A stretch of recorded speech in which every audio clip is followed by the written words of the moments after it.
Bonjour mes amours. Un énorme merci à vous tous pour votre soutien, vos aimes et vos partages. Vous êtes incroyables. Si vous aimez ce que je fais, n'oubliez pas d'aimer, partager et de vous abonner pour ne rien rater. Vos commentaires et vos idées me motivent chaque jour à continuer. C'est parti. L'air dans la petite chambre claustrophobe était épais de terreur, le genre qui colle à la peau comme un tissu humide. Lily Harper, 22 ans, était assise au bord d'un lit grinçant, les genoux serrés contre sa poitrine, le souffle court. La chambre était une prison, une boîte de 10x10 avec du papier peint décollé, une seule fenêtre à barreaux laissant entrer des raies de clair de lune et une lourde porte en bois qui claquait à chaque rafale de la tempête à l'extérieur. Les seuls sons étaient le vent hurlant et le goutte à goutte incessant d'une fuite dans le coin. Mais les oreilles de Lily guettaient autre chose, le grincement lent et délibéré des pas dans l'escalier. Harold Baxter, 50 ans, son beau-père, arrivait, comme il le faisait chaque nuit depuis la mort de sa mère, 6 mois auparavant. Les doigts de Lily se resserrèrent autour d'une cuillère cassée qu'elle avait cachée sous son fin matelas. Son bord dentelé, soigneusement aiguisé contre le sol en béton pendant des semaines, était sa seule arme. Son cœur battait la chamade, chaque battement lui rappelant le cauchemar qu'elle avait enduré depuis qu'Hélène, sa mère, avait succombé à un cancer. La mort d'Hélène avait brisé leur vie paisible de banlieue à Crestwood Solara, mais c'est la transformation de Harold qui avait brisé Lily.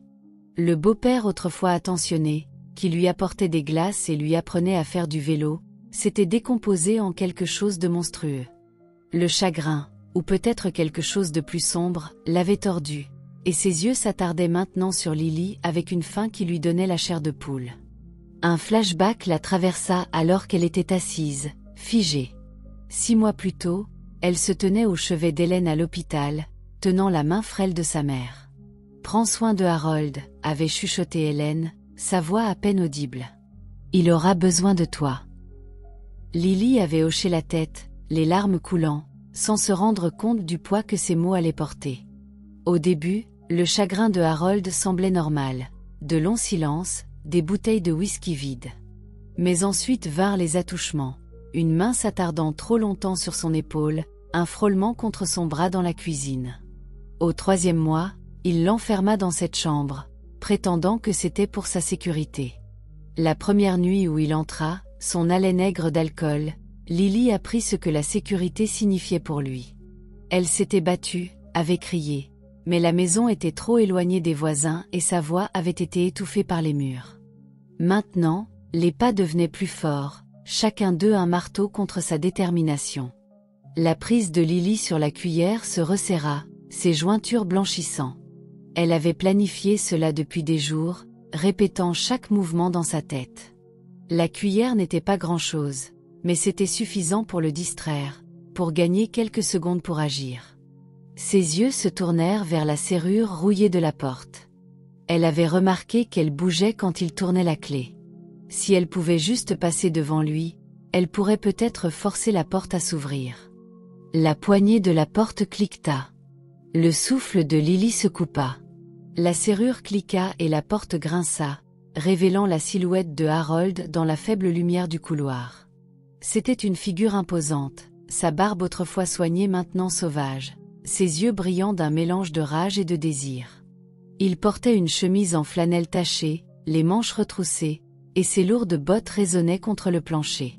« Lily » marmonna-t-il, sa voix basse et menaçante. « Tu es réveillée, ma chérie. » Elle ne répondit pas, son corps rigide, la cuillère cachée derrière son dos. Son estomac se retourna à ce petit nom, une moquerie de l'affection paternelle qu'il avait autrefois montrée.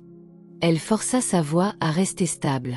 « Laisse-moi tranquille, Harold, s'il te plaît. » Il gloussa, un son qui lui glaça le sang. « Tu sais que je ne peux pas faire ça. Tu es tout ce qu'il me reste. » « Ne parle pas d'elle, » dit sèchement Lily, sa voix se brisant. La mention de sa mère était comme un coup de couteau au cœur, et Harold le savait. Il fit un pas de plus, le plancher craquant sous son poids, son ombre avalant le clair de lune.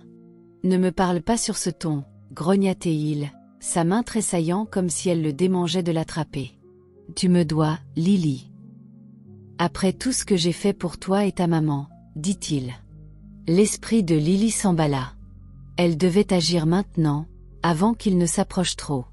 Elle glissa du lit, ses pieds nus froids contre le sol, et recula vers le coin, serrant la cuillère. Je ne te dois rien, dit-elle, sa voix tremblante mais déterminée. Tu es malade, Harold. Tu as besoin d'aide. Son visage s'assombrit et il bondit, plus vite qu'elle ne s'y attendait. Ingrate petite, commença-t-il, mais Lily était prête. Elle balança la cuillère vers le haut, visant son visage, mais il attrapa son poignet, le tordant jusqu'à ce qu'elle crie. La cuillère tomba au sol, inutile. La panique monta, mais aussi sa détermination. Elle ne le laisserait pas gagner à nouveau. Avec une montée d'adrénaline, Lily lança son genou vers le haut, le claquant dans son entrejambe de toutes ses forces. Harold halta, sa prise se relâchant alors qu'il se pliait en deux, le visage tordu de douleur. Petite, siffla-t-il, se tenant lui-même. Lily n'attendit pas. Elle le poussa, ses épaules heurtant sa poitrine, et se précipita vers la porte. Ses doigts tâtonnèrent avec la serrure branlante, son cœur dans sa gorge. La porte gémit mais céda, s'ouvrant sur le couloir sombre. Elle dévala les escaliers, ses pieds nus claquant contre le bois, et jaillit par la porte d'entrée dans la nuit orageuse. La pluie fouettait son visage, trempant sa fine chemise de nuit, mais elle ne s'arrêta pas. Derrière elle, les malédictions de Harold résonnaient, crues et venimeuses. « Je te trouverai, Lily. Tu ne peux pas te cacher de moi. » La rue était un flou d'ombre et de pluie, l'orage avalant ses pas. Lily courait, ses poumons brûlants, sa liberté ne tenant qu'à un fil. L'intensité viscérale de son évasion pulsait à chaque pas, une rébellion contre l'homme qui avait trahi sa confiance. Quelque part au loin, les lumières de Crestwood scintillaient, promettant sécurité ou plus de danger. Le bâtiment de bureaux inachevé se dressait comme un squelette contre le ciel orageux, ses poutres en béton déchiquetées et exposées. Lily trébucha dans son ombre, ses pieds nus écorchés et saignant à cause du trottoir rugueux. La pluie avait ralenti en une bruine, mais elle était trempée, sa chemise de nuit collant à son corps frissonnant. Le bâtiment, abandonné en cours de construction à la périphérie de Crestwood, était un labyrinthe de murs à moitié construits et d'échafaudages rouillés, ses coins sombres avalant la faible lueur des réverbères lointains. Lily se baissa sous une bâche affaissée, son souffle irrégulier, son esprit un enchevêtrement de peur et de détermination. Elle s'accroupit derrière un tas de parpaings brisés, ses yeux scrutant l'obscurité. Le souvenir des mains de Harold, de son haleine aigre, la tenaillait, chaque flashback une nouvelle blessure. Elle vit l'enterrement de sa mère, la façon dont Harold l'avait tenue trop serrée alors qu'il se tenait près de la tombe, ses larmes masquant quelque chose qu'elle n'avait pas encore compris. Elle vit la première nuit où il l'avait enfermée, sa voix douce mais glaçante. « C'est notre secret, Lily. Juste entre nous. » Les souvenirs alimentaient sa détermination. Elle n'y retournerait jamais, peu importe le prix. Son estomac gargouilla, un rappel brutal de sa faim. Elle n'avait pas mangé depuis le pain rassis de la veille. Repérant un amas de poubelles débordantes près du bord du site, elle s'en approcha prudemment, ses mouvements prudents.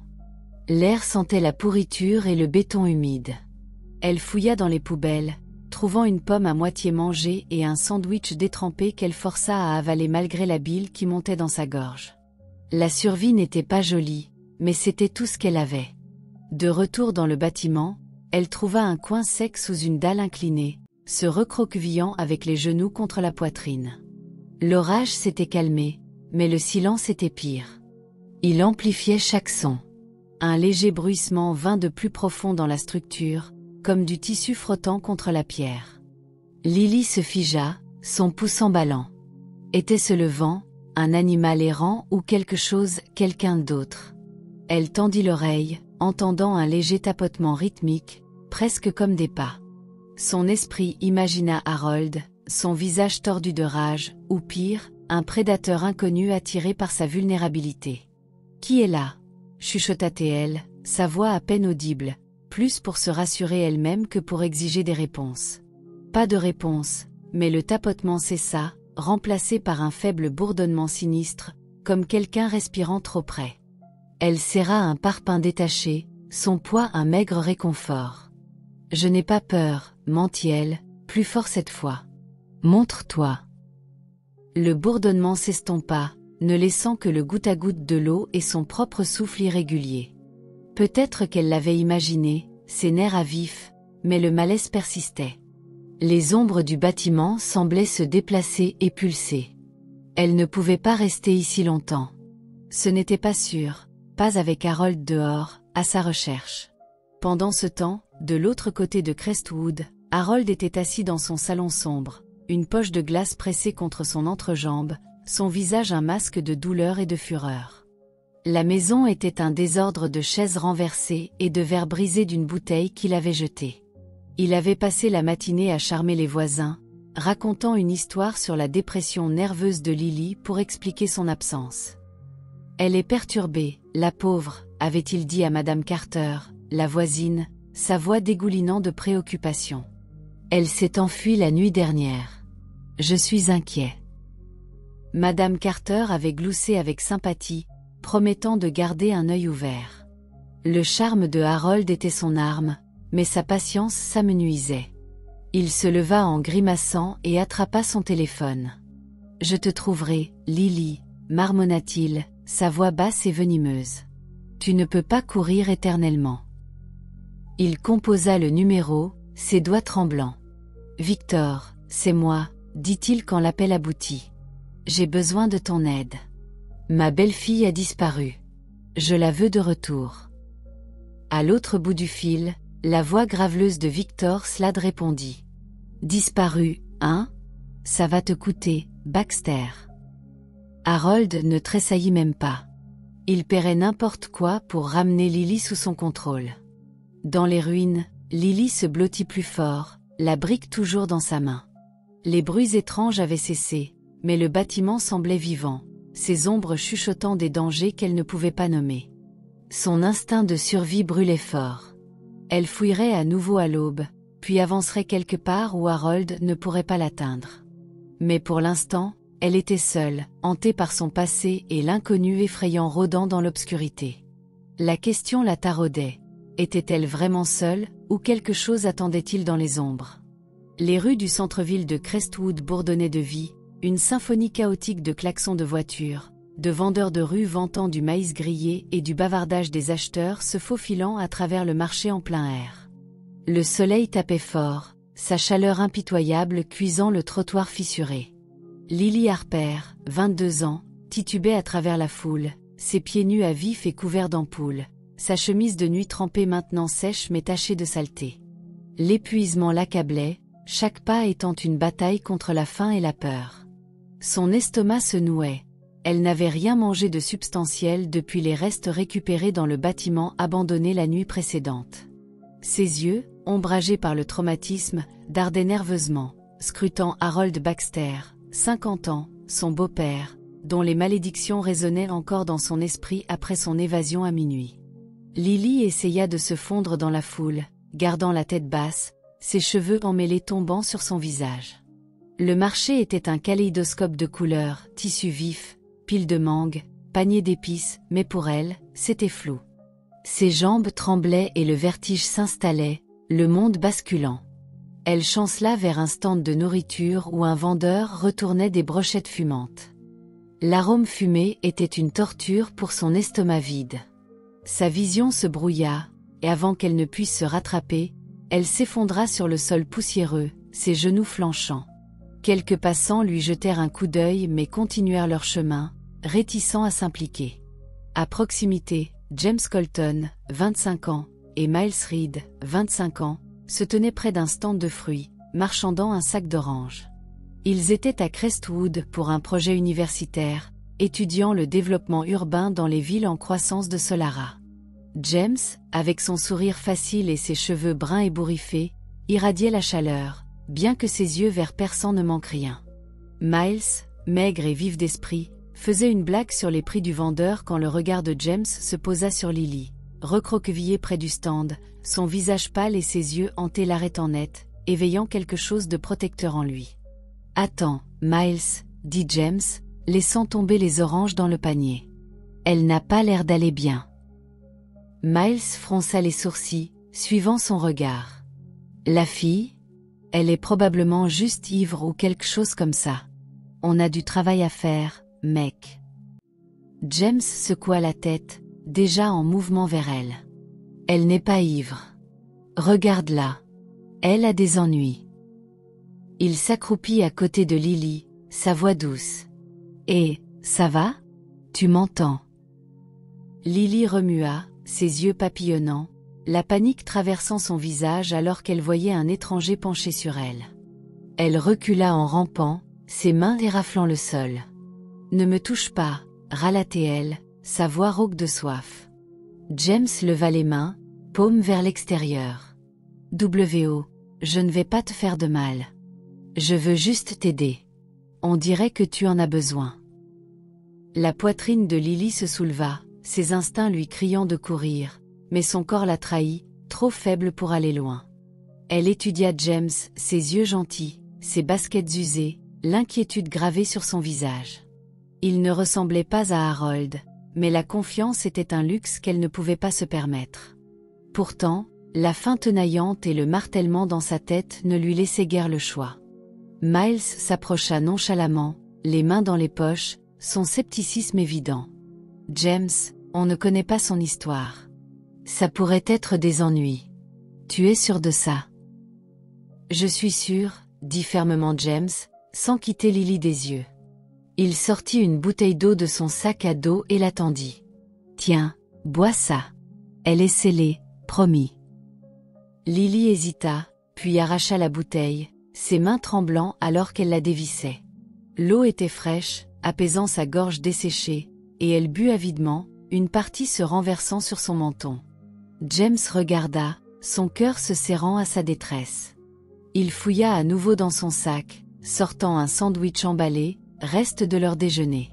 Ça aussi. C'est juste du poulet et du pain. Tu as besoin de manger. Les yeux de Lily passèrent du sandwich à James, cherchant un piège, mais la faim l'emporta. Elle déchira le sandwich, mâchant à peine, l'acte simple de manger la ramenant sur terre. « Merci », marmonna-t-elle entre deux bouchées, sa voix petite mais sincère. Miles soupira, se frottant la nuque. « D'accord, Mère Teresa, tu gagnes. Mais on ne peut pas juste la laisser ici, hein ?» James sourit faiblement. « Nope. Quel est ton nom ?» demanda-t-il à Lily. Elle avala, à nouveau méfiante. « Lily », dit-elle, à peine audible. Elle n'offrit rien de plus, et James n'insista pas. « Je suis James, et voici Miles », dit-il. « On est juste de passage à Crestwood. Tu as un endroit où aller. » Lily secoua la tête, la vérité trop crue. Elle fuyait un monstre sans nulle part où se tourner. James se leva, tendant la main. « Viens avec nous. On connaît quelqu'un qui peut t'aider. Pas de condition, je le jure. » Lily fixa sa main, son cœur battant. Chaque instinct criait à la prudence, mais sa gentillesse était une bouée de sauvetage qu'elle ne pouvait ignorer. Elle prit sa main, le laissant la relever, ses jambes chancelantes mais plus stables avec de la nourriture et de l'eau dans son organisme. Lily suivit James et Miles, ses pas hésitants mais résolus. La gentillesse des étrangers était une lueur d'espoir, mais l'ombre de Harold planait, une menace qui pouvait l'éteindre. La rencontre fortuite semblait être le destin, mais si elle menait au salut ou au danger, seul le temps le dirait. L'Ancre rouillée se trouvait en périphérie de Crestwood, un bâtiment de briques usées avec des enseignes aux néons clignotantes et un parking de gravier jonché de capsules de bouteilles. À l'intérieur, c'était un havre de chaleur avec des tables en bois dépareillé, un jukebox diffusant un blues doux et une légère odeur d'oignons frits. Clara Vaughan, 45 ans, gérait l'endroit avec une détermination sans fioriture. Ses yeux perçants ne manquaient rien, ses cheveux gris striés étaient relevés en un chignon désordonné, et son tablier était taché par des années de service de boissons et de nettoyage d'histoire. James et Miles conduisirent Lily à travers la porte grinçante, la cloche tintant au-dessus. Le bar était calme, juste quelques habitués sirotant des bières. Clara leva les yeux de l'essuyage du comptoir, son regard se posant sur la forme débraillée de Lily, pieds nus, chemise de nuit déchirée, yeux comme un animal acculé. Elle posa son chiffon, son expression s'adoucissant. « James. Miles. »« Qui est-ce » demanda Clara, sa voix ferme mais gentille. « C'est Lily, » dit James, la guidant vers un tabouret. « Elle a besoin d'aide. On l'a trouvée évanouie au marché. » Clara étudia Lily, ses instincts affinés par des années de lecture des gens. Elle vit le traumatisme dans ses épaules voûtées, la façon dont ses mains tremblaient. « Tu as faim, Lily » demanda-t-elle, sans attendre de réponse. Elle fit glisser une assiette de frites et un hamburger sur le comptoir. « Mange. On dirait que tu vas t'envoler. » Lily hésita, l'odeur de la nourriture chaude submergente. « Je n'ai pas d'argent, » dit-elle, sa voix à peine audible. Clara fit un signe de la main. « C'est offert par la maison. Personne ne meurt de faim dans mon bar. » Lily mangea lentement, savourant chaque bouchée, sa garde baissant légèrement. James s'assit à côté d'elle, sa présence stable, tandis que Miles s'appuyait contre le comptoir, un sourire en coin. « Clara, tu vas faire faillite en nourrissant des étrangers comme nous, » taquina-t-il. « Fais attention, mon garçon, » répliqua Clara, lui lançant une serviette. « Tu as de la chance que j'aime bien ta sale tête. » Les lèvres de Lily tressaillirent, un fantôme de sourire, et Miles fit un clin d'œil. « Tu vois ? Je suis charmant. Reste avec nous, Lily. On te fera rire. » Clara tira James à part, baissant la voix. « Elle a traversé l'enfer, n'est-ce pas ? Ses yeux ne mentent pas. » James hocha la tête, la mâchoire serrée. « Ouais, elle ne dit pas grand-chose, mais elle fuit quelque chose de mauvais. » Clara jeta un coup d'œil à Lily, qui picorait ses frites, perdue dans ses pensées. « Elle peut rester ici, » dit-elle. « J'ai un lit de camp à l'arrière, et j'ai besoin d'un coup de main pour laver la vaisselle. Elle travaille, elle mange, elle dort. Ça te semble juste ? » « Tu es une sainte, Clara, » dit James, lui serrant l'épaule. « Ne deviens pas sentimentale avec moi, » grommela-t-elle, mais ses yeux étaient chaleureux. Clara approcha Lily, son ton doux mais direct. « Lily, tu as un endroit où aller. » Lily secoua la tête, ses doigts se resserrant autour de son verre. « Non, je ne peux pas y retourner. »« Tu n'as pas à le faire, » dit Clara. « Reste ici. Aide-moi au bar, et tu auras un lit et de la nourriture. Personne ne te fera de mal sous mon toit. » Les yeux de Lily se remplirent de larmes, la gentillesse submergente. « Pourquoi m'aides-tu » chuchota-t-elle. Le visage de Clara s'adoucit, un éclair de son propre passé dans ses yeux. « Parce que je sais ce que c'est que d'avoir besoin d'un coup de main. Tu ne me dois pas ton histoire, mais quand tu seras prête, je suis là. » Lily hocha la tête, une boule dans la gorge. « Merci, » dit-elle, sa voix se brisant. Elle ne mentionna pas Harold, mais un fragment lui échappa. Il n'a pas toujours été comme ça. Mais il a changé. Clara n'insista pas, se contentant de poser une main sur l'épaule de Lily. « Tu es en sécurité maintenant. C'est tout ce qui compte. » James regarda, l'admiration grandissant pour la force tranquille de Lily. Il y avait quelque chose en elle, fragile mais féroce, qui l'attirait. Il voulait connaître son histoire, l'aider à guérir, mais il sentait qu'elle avait besoin de temps. À l'extérieur, Victor Slade rôdait dans les ombres, son trench-coat se fondant avec le crépuscule. Il suivait un tuyau d'un vendeur du marché qui avait vu Lily avec deux gars. Regardant à travers la fenêtre du bar, il repéra Lily, ses yeux perçants notant James et Miles. Il griffonna une note dans son carnet et s'éloigna, composant le numéro de Harold. « Je l'ai trouvée, » dit Victor, sa voix plate. « Elle est dans un bar appelé l'Ancre rouillée. Elle a de la compagnie, deux jeunes gars. » À l'autre bout du fil, Harold, dans son salon saccagé, fracassa un miroir dans un accès de rage, du verre se brisant à travers la pièce. « Ramène-la, » grogna-t-il. « Je me fiche de comment, Slade. » Victor raccrocha, son expression indéchiffrable. La chasse était lancée, et le refuge de Lily était déjà en danger. L'hôtel Grand Crestwood se dressait comme un monolithe de verre au cœur de la ville, sa façade élégante reflétant les teintes dorées de fin d'après-midi. Lily Harper, 22 ans, se tenait à l'extérieur avec James Colton, 25 ans, et Miles Reed, 25 ans, ses baskets usées contrastant fortement avec les marches de marbre poli. Elle se sentait déplacée, son jean d'emprunt et le pull de Clara faisant peu pour masquer son malaise. James et Miles avaient insisté pour s'arrêter à leur hôtel afin de récupérer des fournitures pour leur projet universitaire. Et Lily, encore méfiante mais attachée à leur gentillesse, avait suivi.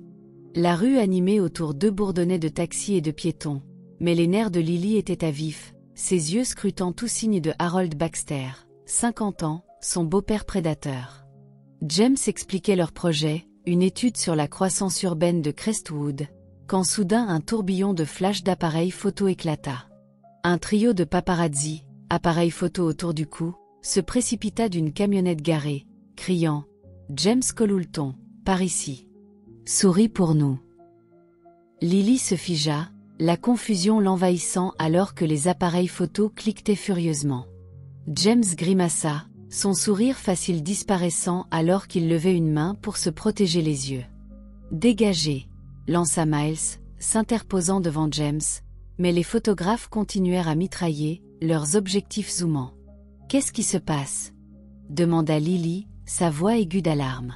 « Pourquoi te connaissent-ils » James attrapa son bras doucement, la guidant vers les portes tournantes de l'hôtel. « Viens à l'intérieur. Je vais t'expliquer. » Miles suivit, fusillant du regard les paparazzi alors que les portes de verre tournaient, étouffant les cris dans le hall luxueux de l'hôtel Sol en marbre, lustre et jazz doux diffusés par des haut-parleurs cachés. Lily s'écarta, les yeux écarquillés. « Qui es-tu » demanda-t-elle, sa voix tremblante. « Pourquoi prennent-ils ta photo » James soupira, passant une main dans ses cheveux. Il avait l'air peiné, comme si un secret qu'il avait gardé se dévoilait. « J'allais te le dire, Lily. Mon père est Philippe Colulton. Il possède Colton Tech. Tu sais, la société de téléphone et de logiciels. » Lily resta bouche bée, son esprit tourbillonnant. Philippe Colulton était un nom connu à Solara, un milliardaire dont le visage ornait les panneaux d'affichage et les kiosques à journaux. « Tu es son fils, balbutia-t-elle. Tu es riche. »« Ouais, » admit James, sa voix basse. « Mais je ne l'étale pas. Je déteste l'attention. C'est pour ça que je suis ici, à faire ce projet, à vivre comme un étudiant normal. Je veux être réel, pas un gosse de riche gâté. » Miles renifla, s'appuyant contre un canapé en velours. « Réel, hein ? Tu as toujours un fonds fiduciaire de la taille de Crestwood, mec. » James lui lança un regard. « Pas utile, Miles. » Lily, choquée, se recroquevilla en soupçon. Elle faisait confiance à la gentillesse de James, mais cela changeait tout. « Alors, c'est quoi ton truc ?» demanda-t-elle, croisant les bras. « Tu joues au gentil garçon, aidant des filles comme moi. Pourquoi ? Pour te sentir bien. » James tressaillit, la douleur traversant ses yeux verts. « Non, Lily. Je t'ai aidé parce que tu en avais besoin. Je me fiche de ton passé ou de ce que tu fuis. Je vois juste quelqu'un qui souffre. » Elle voulait le croire, mais la trahison de Harold avait laissé des cicatrices sur sa confiance. « Comment puis-je savoir que tu ne mens pas ? Les gens comme toi veulent toujours quelque chose. » James fit un pas de plus, sa voix sincère. « Je ne veux rien de toi. Mais je peux t'aider. Peu importe ce que tu fuis, ton beau-père, c'est ça ? Je peux te trouver un avocat, quelqu'un pour s'assurer qu'il ne te touche plus jamais. Ma famille a des relations. Laisse-moi faire ça pour toi. » L'offre était une bouée de sauvetage, mais elle venait avec des conditions qu'elle ne pouvait pas voir. Elle pensa à Harold, sa logique tordue qu'elle lui devait quelque chose. Un flashback la frappa fort. 6 mois plus tôt, après l'enterrement de sa mère, Harold l'avait assise dans leur cuisine sombre. « Ta maman est partie, Lily, » avait-il dit, sa voix huileuse. Je me suis occupé d'elle, je lui ai tout donné. Maintenant, c'est ton tour de t'occuper de moi. Sa main avait effleuré son genou, et elle avait tressailli, la première fissure dans sa confiance. Ce souvenir alimenta sa peur. J'ai besoin de réfléchir, dit-elle enfin, sa voix à peine audible. Je ne sais pas si je peux te faire confiance. James hocha la tête, son expression douce mais résolue. C'est juste. Prends ton temps. Je ne vais nulle part. Non vu, Victor Slade, 60 ans, observait depuis l'autre côté de la rue, son trench coat se fondant avec la foule. Ses yeux perçants capturaient chaque détail. Le choc de Lily, la protectivité de James. Il griffonna dans un carnet, puis composa le numéro de Harold. « Ta fille est avec un gosse de riche, le fils de Colton, dit-il d'une voix rauque. Ils sont au Grand Hôtel. » Elle est effrayée, mais il l'a accrochée. Harold, faisant les 100 pas dans son salon saccagé, serra le téléphone, ses jointures blanches. « Cette petite vipère, » grogna-t-il. « Elle pense qu'elle peut se cacher avec un morveux gâté. J'arrive. » Slade raccrocha, son visage indéchiffrable. Il alluma une cigarette, la fumée s'enroulant alors qu'il planifiait son prochain mouvement, la chasse se resserrant autour de Lily. L'encre rouillée brillait doucement dans le crépuscule de Crestwood, son enseigne au néon bourdonnant alors que des phalènes dansaient autour. À l'intérieur, le bar était un cocon de chaleur, le jukebox jouant une mélodie country douce, l'air épais de l'odeur de la bière et du poulet frit. Clara Vaughan, 45 ans, essuyait une table, ses yeux perçants se tournant vers Lily, qui lavait la vaisselle à l'arrière. La fille avait été plus calme depuis son retour de l'hôtel, son malaise palpable après avoir appris le secret de James. Clara sentait l'orage couver, mais elle n'avait pas encore insisté. À l'extérieur, Harold s'accroupissait dans la ruelle de l'autre côté de la rue, sa carrure massive cachée par une benne à ordures. Guidé par le tuyau de Victor, il avait surveillé le bar, ses yeux brûlants de rage. La défiance de Lily était une blessure à sa fierté, et son alliance avec James, le fils d'un milliardaire, n'était rien de moins que du sel sur la plaie. Il serrait une barre de fer, son plan simple, l'attraper, la traîner à la maison, lui faire payer. À l'intérieur, Lily s'essuya les mains sur un torchon, son cœur sursautant alors qu'elle jetait un coup d'œil par la fenêtre de devant. Une silhouette familière, la carrure imposante de Harold, vacillait dans les ombres de la ruelle. Son souffle se coupa, la panique montant. Elle laissa tomber le torchon et se précipita vers Clara, qui versait une bière pour un habitué. « Clara » chuchota Lily, sa voix tremblante. « Il est là. Harold. » Le visage de Clara se durcit, sa main se resserrant sur le verre. « Ton beau-père. » Elle posa la bière et tira Lily derrière le comptoir. « Reste baissé. On gère ça. » James et Miles, assis à une table dans un coin, entendirent. James fut sur ses pieds en un instant, la mâchoire serrée. « Il est là maintenant. » Lily hocha la tête, les yeux écarquillés de peur. « Il ne s'arrêtera pas. Il est fou. » Clara prit les choses en main, sa voix calme mais d'acier. « James, toi et Lily, restez à l'arrière. Miles, tu es avec moi. On doit le semer. » Miles sourit, faisant craquer ses jointures. « Oh, je m'en occupe. Tant pour un peu de plaisir. » Clara lui lança un regard. Pas d'actes héroïques, gamin. Juste de l'intelligence. Elle se tourna vers Lily, son ton s'adoucissant. « Tu es en sécurité ici. Mais on doit savoir à quoi on a affaire. Toute l'histoire, Lily. Tout. » Lily hésita, sa gorge serrée. La chaleur du bar semblait fragile, la présence de Harold une lame froide dans son dos. Mais le regard ferme de Clara l'ancra. Elle prit une inspiration tremblante et déversa son histoire. La chambre verrouillée, les visites nocturnes de Harold, les abus qui avaient commencé après la mort de sa mère. Il disait que je lui devais, chuchota-t-elle, les larmes montant. Comme si j'étais sa propriété. Le visage de Clara s'adoucit, mais ses yeux brûlaient de colère. Elle s'agenouilla à côté de Lily, sa voix basse. « Écoute-moi, ma fille. J'ai été où tu es. Mon premier mari pensait qu'il me possédait. Je m'en suis sortie, et toi aussi. Tu es plus forte que tu ne le penses, et on ne laissera pas ce bâtard t'approcher. » Les larmes de Lily coulèrent, mais les mots de Clara étaient une bouée de sauvetage, forgeant un lien plus profond qu'elle ne s'y attendait. « Merci », s'étrangla-t-elle, essuyant ses yeux. À l'extérieur, Miles se glissa dans la ruelle, repérant Victor rôdant près d'un réverbère. Il s'approcha nonchalamment, son sourire désinvolte. « Hé, mec, tu cherches quelqu'un. J'ai vu une fille comme celle que tu cherches se diriger vers la gare routière. Elle courait vite. » Victor plissa les yeux, mais le charme décontracté de Miles vendit le mensonge. « La gare routière, hein ?» marmonna-t-il, le notant. « Merci, gamin. » Il se retourna, s'éloignant sur une fausse piste, ses pas s'estompant dans la nuit. À l'intérieur, Clara et James déplacèrent Lily dans la réserve, un espace exigu encombré de caisses et de barils. « Reste ici, » dit James, sa voix ferme. « On s'occupe de lui. » Lily attrapa son bras, sa voix urgente. « Sois prudent. Il est dangereux. » James hocha la tête, ses yeux se verrouillant avec les siens.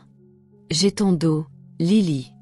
Promis. » Alors qu'il verrouillait la réserve, Harold se faufila vers l'entrée arrière du bar, sa barre de fer luisant au clair de lune. Il força la serrure, la porte s'ouvrant en grinçant pour révéler la salle arrière vide. Son visage se tordit de fureur. Lily était à nouveau partie, lui avait glissé entre les doigts. Il fracassa la barre de fer contre une caisse, le craquement résonnant, une promesse de pire à venir. Le bâtiment désaffecté à la périphérie industrielle de Crestwood se dressait comme une bête rouillée, ses fenêtres brisées béantes sous le clair de lune. À l'intérieur, l'air était épais de poussière et d'une légère odeur d'huile, le sol en béton jonché de caisses brisées. Lily Harper, 22 ans, se tenait au centre, son cœur battant, un enregistreur caché dans la poche de sa veste.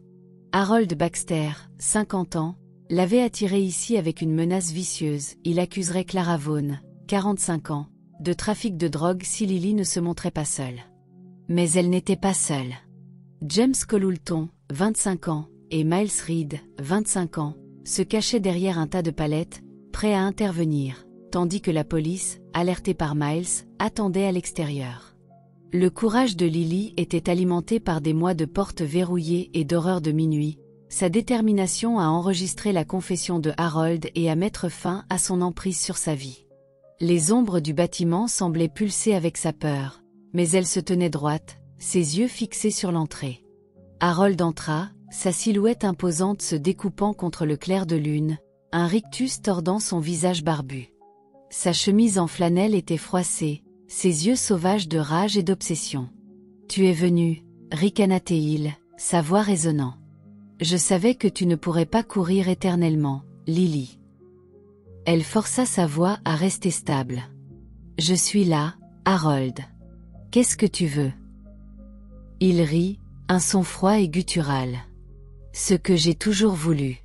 Toi. Tu me dois, ma fille. Après la mort de ta maman, je t'ai nourrie, je t'ai donné un toit. Et tu me rembourses en t'enfuyant, en t'acoquinant avec ce gosse de riche. » L'estomac de Lily se retourna, mais elle l'appâta, ayant besoin de sa confession. « Tu m'as enfermé dans une chambre, Harold. Tu m'as fait du mal. » Son visage s'assombrit et il fit un pas de plus, ses bottes raclant le sol. « Parce que tu es à moi. Hélène est partie, mais tu es son portrait craché. Je me suis occupée d'elle, alors tu t'occupes de moi. C'est comme ça que ça marche. » Sa voix monta, délirante, déversant sa logique tordue. « Tu t'es battu, mais au fond, tu le voulais. »« Ne mens pas, » cracha Lily, sa peau rampant. « Tu es malade. » L'enregistreur capturait chaque mot, mais sa peau rampait. « Tu es un monstre, et je ne serai jamais à toi. » Les yeux de Harold flamboyèrent et il bondit, ses mains tendues vers sa gorge. « Ingrate, » rugit-il, mais James jaillit de l'ombre, le plaquant au sol. Harold grogna, se débattant, mais James le maintint, sa force alimentée par la fureur. « Éloigne-toi d'elle !» cria James, sa voix rauque. Miles émergea, téléphone en main, signalant à la police. Des sirènes hurlèrent, se rapprochant, et Harold lutta, jurant, mais sa combativité faiblit alors que des lumières rouges et bleues inondaient le bâtiment. Des officiers se précipitèrent, arrachant Harold et lui passant les menottes. Victor Slade, 60 ans, observait depuis un coin, son visage dans l'ombre. Engagé par Harold, il avait suivi Lily ici, mais son propre passé, une sœur perdue aux mains d'un agresseur, le hantait. Il hésita, puis s'éloigna, sa trahison de la cause de Harold un petit acte de rédemption. Lily resta figée, l'enregistreur tournant toujours, son corps tremblant alors que Harold était traîné dehors, ses cris résonnants. James l'attira près de lui, ses bras fermes. « C'est fini », chuchota-t-il. « Tu as réussi. » Mais alors que les lumières de la police s'estompaient, Lily se demandait ce que cette victoire lui coûtait. Son âme avait obtenu justice, mais les cicatrices restaient à vif et profondes. Une semaine plus tard, le parc central de Crestwood brillait sous un ciel ensoleillé, ses pelouses vertes parsemées de familles et de joggeurs. Lily était assise sur un banc, la chaleur du soleil contrastant fortement avec la terreur glaciale du bâtiment. Clara était assise à côté d'elle, sirotant un café, sa présence un ancrage calme. James se tenait à proximité, lançant un frisbee avec Miles, leur rire une bombe pour les nerfs à vif de Lily. Harold était en prison, sa confession sur bande scellant son sort, mais la guérison était une montée lente. Clara poussa Lily du coude. « Tu es calme aujourd'hui. À quoi penses-tu » Lily soupira, tordant l'ourlet de son nouveau pull, un cadeau de Clara. « Je n'arrête pas de penser que c'est un rêve. Il est parti, mais j'ai encore peur, comme si c'était trop beau pour être vrai. » Les yeux de Clara s'adoucirent. « Cette peur est normale, ma fille. Tu as traversé l'enfer, mais tu es là, respirant, te battant. C'est ce qui compte. » Lily parvint à sourire. « Merci, Clara. Pour tout. » James s'approcha en trottinant, son sourire éclatant. « Et, Lily, j'ai une idée. Viens avec moi chez mes parents. Juste pour une journée. Éloigne-toi de tout ça. » Lily hésita, sa confiance encore fragile après avoir appris le statut de milliardaire de James, mais sa gentillesse s'était avérée réelle, et elle hocha la tête. « D'accord. Juste une journée. » Le domaine Colton, à 1 heure de Crestwood, était une vision d'opulence, pelouse verdoyante, un manoir tentaculaire avec des murs couverts de lierre et une fontaine scintillant dans l'allée. Lily retint son souffle alors qu'il s'arrêtait, ses baskets semblant petites contre la grandeur. James la conduisit à l'intérieur, où Philip Colton, 60 ans, attendait dans un bureau ensoleillé, son sourire chaleureux et ses cheveux argentés désarmants.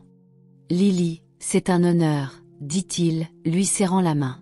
« James m'a parlé de ce à quoi tu as fait face.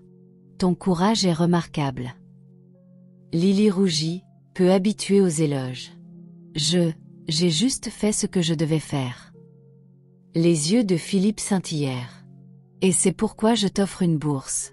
Étudie le droit, aide les autres comme toi. Nous avons besoin de personnes avec ton cœur. » Lily resta bouche bée, des larmes piquant ses yeux. « Une bourse ? Je ne sais pas quoi dire. »« Dis oui, » taquina James, sa voix douce. Elle rit, le son étranger mais libérateur. « Oui. Merci, Monsieur Colton. » Plus tard, alors qu'il se promenait dans les jardins du domaine, Lily lutta avec ses sentiments pour James. Son soutien, sa force tranquille, éveillaient quelque chose de nouveau de l'amour, peut-être, mais cela l'effrayait. Elle voulait l'indépendance, ne pas dépendre de qui que ce soit, même de quelqu'un d'aussi gentil que James. « James, » commença-t-elle, s'arrêtant près d'un rosier. « Tu as fait tellement pour moi. Mais j'ai besoin de me tenir debout toute seule aussi. Je ne veux pas m'appuyer sur toi pour toujours. » Il hocha la tête, ses yeux doux. « Je comprends, Lily. Je suis là, mais je ne te pousserai pas. Fixe le rythme. Son cœur se réchauffa, une étincelle d'espoir. Merci d'attendre. De l'autre côté de la ville, Victor Slade était assis dans un bureau sombre, remettant une clé USB à un procureur, des preuves supplémentaires contre Harold provenant de ses propres dossiers. La culpabilité pour le sort de sa sœur avait fait pencher la balance. La rédemption était désormais son seul chemin. Lily regarda l'horizon du domaine, sa transformation se déroulant. La bourse, les soins de James, la sagesse de Clara, c'était une nouvelle aube. Mais une petite voix chuchotait « Est-ce trop beau pour durer ?» Le palais de justice de Crestwood bourdonnait de tension, sa galerie bondée de journalistes et de badauds. Lily Harper, 22 ans, se tenait dans le box des témoins, sa voix stable malgré le poids du regard de Harold Baxter, 50 ans, depuis la table de la défense. Le procès avait captivé Solara, les crimes de Harold mis à nu par la confession enregistrée de Lily et les preuves de Victor Slade, 60 ans. Elle lui faisait face, racontant la chambre verrouillée, les abus, son évasion. Il disait que je lui devais, dit-elle, ses mots clairs, ses yeux brûlants. Mais personne ne doit sa vie à un monstre. Son témoignage, brut et sans détour, fit taire la salle, inspirant d'autres survivants à prendre la parole, déclenchant un mouvement à travers Solara. Le marteau du juge tomba, perpétuité. Le visage de Harold se décomposa, son pouvoir brisé. À l'extérieur, James Colton, 25 ans, se tenait à côté de Lily, sa main sur son épaule. « Tu as été incroyable », chuchota-t-il. Elle croisa son regard, un moment calme suggérant un lien plus profond. Cette nuit-là, Clara Vaughan, 45 ans, organisa une célébration à l'encre rouillée, le bar vivant de musique et d'acclamation pour Lily. Clara porta un toast. À Lily. Lily sourit, se sentant vraiment libre, mais une question persistait. Et maintenant ? 6 mois plus tard, Lily marchait sur le campus verdoyant de l'université de Crestwood, ses livres de droit lourds mais son cœur léger. Mentorée par Clara et soutenue par James, désormais son partenaire, elle avait trouvé un but. Ils conduisirent jusqu'à la plage privée des Colton, ses sables dorés et ses eaux turquoises, un monde loin de son passé. Alors qu'ils s'asseyaient sur une couverture, le coucher du soleil peignant le ciel, Lily réfléchit à son parcours de victime à victorieuse. « J'avais tellement peur », dit-elle doucement à James. « Mais maintenant, je veux me battre pour les autres. » Il lui serra la main. « Tu le feras. Je suis avec toi. » Son vœu semblait sacré, son avenir brillant. Mais en prison, Harold ouvrit une lettre d'une source inconnue, ses mots glaçants, « Ce n'est pas fini. » Une nouvelle menace planait, mais Lily, regardant l'horizon, était prête. Sa paix avait été durement gagnée, durerait-elle ? Merci d'avoir regardé. Si vous trouvez cette histoire intéressante, pensez à appuyer sur le bouton d'abonnement et à activer la cloche de notification pour nos prochaines histoires. N'oubliez pas d'aimer et de partager cette vidéo avec d'autres. À bientôt dans notre prochaine aventure.